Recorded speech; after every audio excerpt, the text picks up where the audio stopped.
آج کلام خدا میں سے پڑھیں گے مثال کی کتاب اس کا 15 باب اس کی 25ویں سے 29ویں آیات تک۔ خداوند مغروروں کا گھر ڈھا دیتا ہے پر وہ بیوہ کے زمانے کو قائم کرتا ہے۔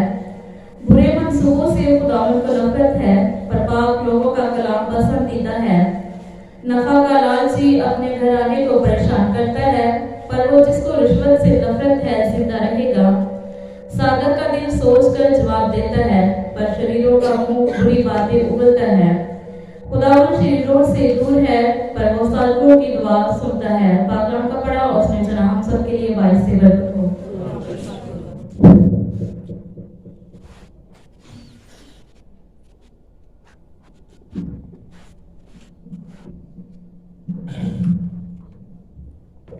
ہاللیلویا جی، خدا میں میرے عزیزو آپ سبوں کی سلامتی ہو۔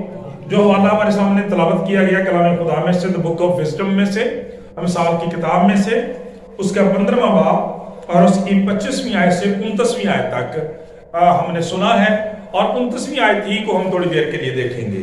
یہاں پہ لکھا ہے خداوند شریروں سے دور ہے پر وہ صادقوں کی دعا سنتا ہے۔ آمین جی، خداوند شریروں سے دور ہے پر وہ صادقوں کی دعا سنتا ہے۔ آمین۔ میرے عزیزو، آج کلام خدا میں سے ہم اس طرح سے سیکھیں گے کہ جب ہم چاہتے ہیں کہ ہماری دعا سنی جائے، لیکن کئی دفعہ ہم سوچتے ہیں، دیکھتے ہیں یا سمجھتے ہیں کہ ہماری دعا سنی نہیں جاتی، دعا کا جواب خداوند کی طرف سے نہیں آتا، تو خدا کا کلام اس حوالے میں، آج کے کلام میں، آج کے پیغام میں ہمیں سکھائے گا کہ ہماری دعاؤں کا جواب کیوں نہیں آتا۔ اس لیے میں یہ سمجھتا ہوں، توجہ سے سنیں بھائی، خدا کے کلام کی طرف توجہ کیا کریں۔ جب آپ خداوند کے گھر میں ہیں تو پھر خدا کی بات سنتے ہیں۔ تو ایک بہت بڑا بھید آج خدا کا کلام میں سکھانے کو ہے، وہ یہ ہے کہ ہم اکثر اس بات کا گلہ کرتے ہیں کہ ہماری دعاؤں کا جواب نہیں آتا، ہماری دعائیں سنی نہیں جاتی۔ یہاں سے پنجابی سے کہنے ساڑی کے دعا خدا سنتا ہی کوئی نہیں۔ ایسی بات نہیں ہے میرے چیزوں۔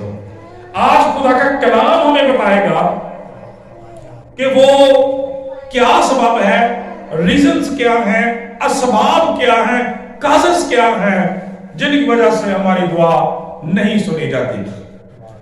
اور یہ ہم سبوں کا تجربہ ہے، ڈاکٹر صاحب ہمارے درمیان موجود ہیں، کہ جب تک بیماری کی تشخیص نہ ہو، اس کا پتہ نہ چلے کہ بیماری کیا ہے، اس کا علاج بھی نہیں ہو سکتا۔ ڈاکٹر صاحب ایسے ہی جب اس کی تشخیص ہو جاتی ہے، پھر اس کا علاج تجویز کیا جاتا ہے، پھر میڈیسن آتی ہے، اور پھر وہ شخص جو ہے وہ ٹھیک ہو جاتا ہے۔ روحانی عالم میں بھی ایسا ہی ہے۔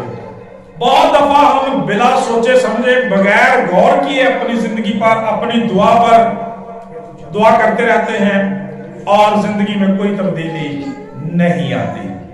جہاں تک خدا کی بات ہے تو خدا کا کلام سچا ہے۔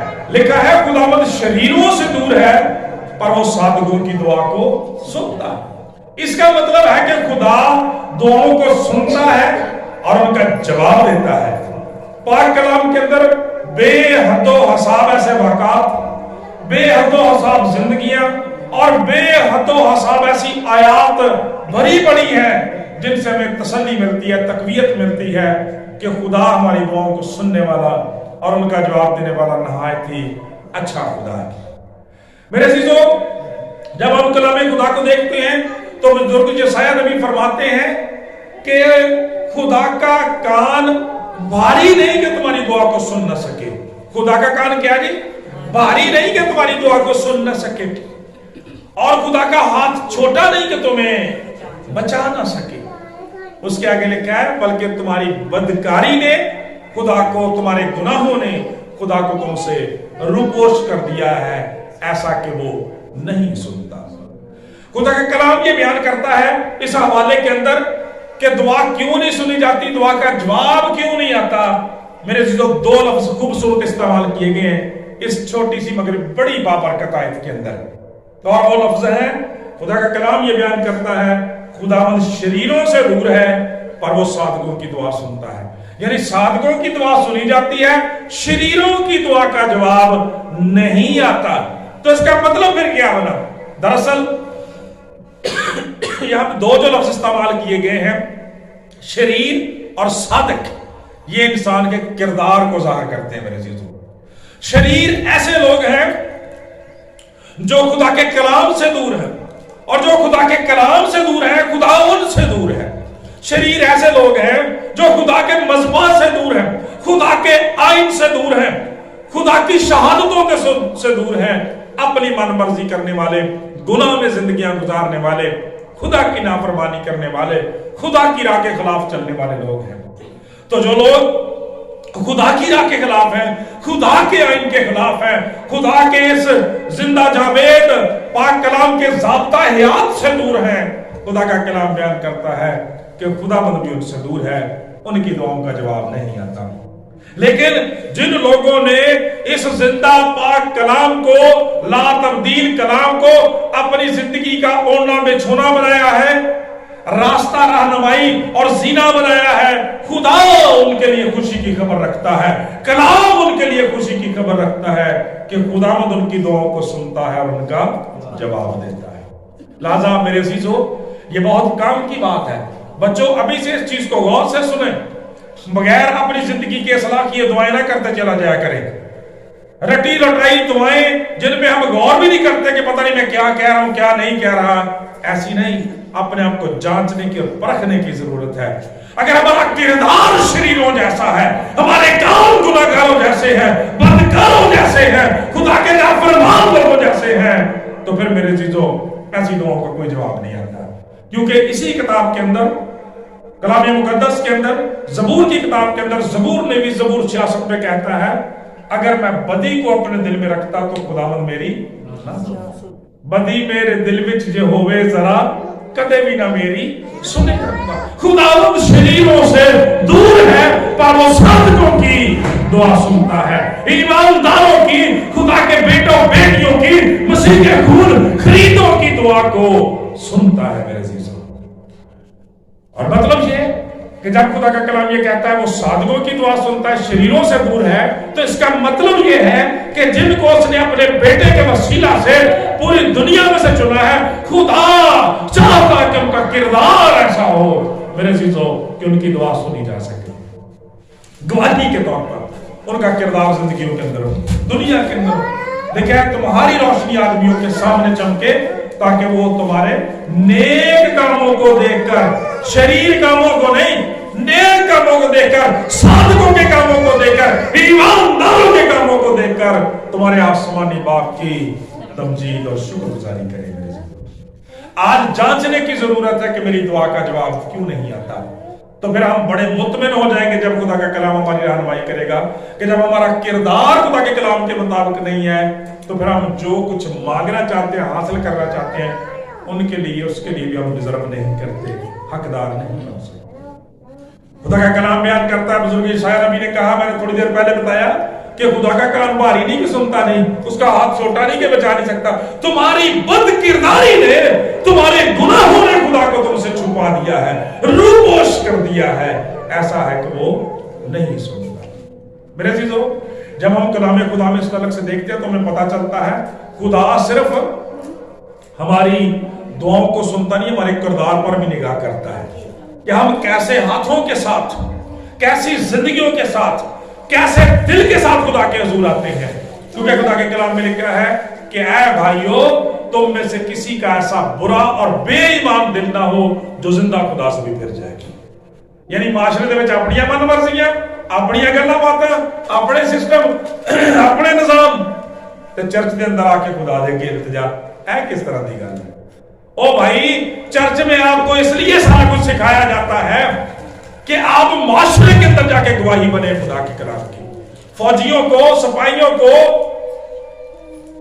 تربیت، ٹریننگ اس لیے ان کے بارے میں دی جاتی ہے کہ جب انہیں محاذ جنگ پہ بھیجا جائے تو وہاں پہ وہ ناکام نہ ہوں بلکہ کامیاب ہو کر لوٹے۔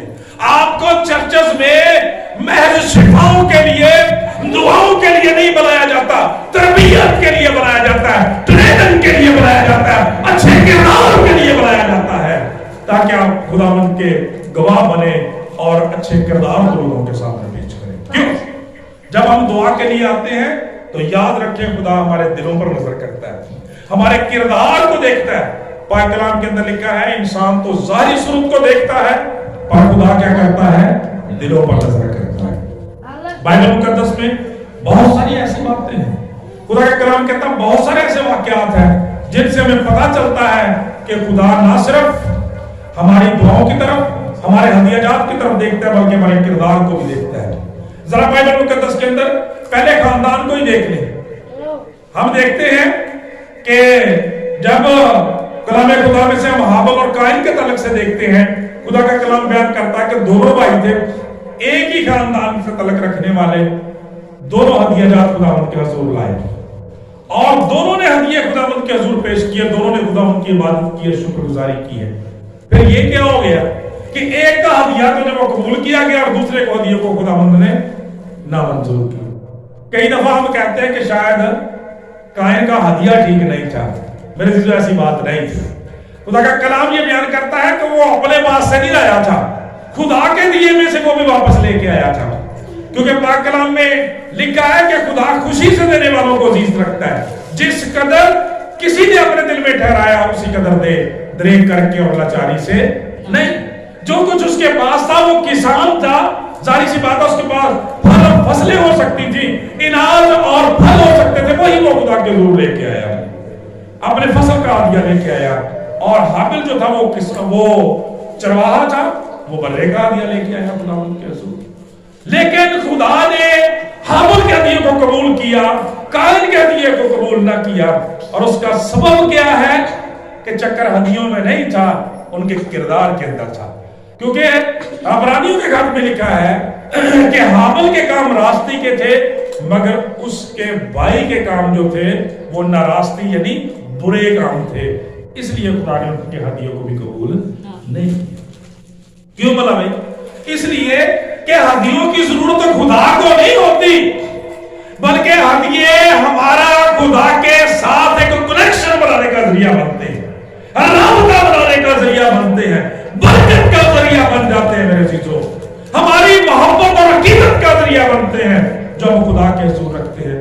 خدا کو ان ہدیہ جات کی ضرورت نہیں ہے، کیونکہ خدا کے کلام میں لکھا ہے زمین اور اس کی معموری خداوند کی ہے۔ خدا فرماتا ہے جو کچھ آسمان کے نیچے ہے وہ میرا ہے، کس نے پہلے مجھے کچھ دیا ہے کہ میں اس سے کچھ ادا کروں؟ اپنی عقیدت اور محبت یہ ہمارا تعلق لنک خدا کے ساتھ جو ہے گزار کرتی ہے، اور اسی لیے برکت کا وعدہ بھی ہے کہ پوری دہلیز کی ذخیرہ کرنا، میں لاؤ آسمان کے دریچوں کو کھول کر تمہارے لیے برکت برساؤں گا، یہاں تک کہ جگہ نہیں ہوگی۔ لیکن اس کے ساتھ تقاضا کس بات کا ہے، تیاری کیا ہے کہ اپنا کردار ٹھیک کرو، اپنے کاموں کو ٹھیک کرو۔ خدا ایسی قربانیوں کو پسند نہیں کرتا جن کے ساتھ جب ہمارا کردار ٹھیک نہیں ہوگا۔ آپ کو یاد ہے نا کہ بنی اسرائیل کا جو پہلا بادشاہ تھا ساؤل، جب اس نے خدا کی نافرمانی کی عملی طور پر، اور جب خدا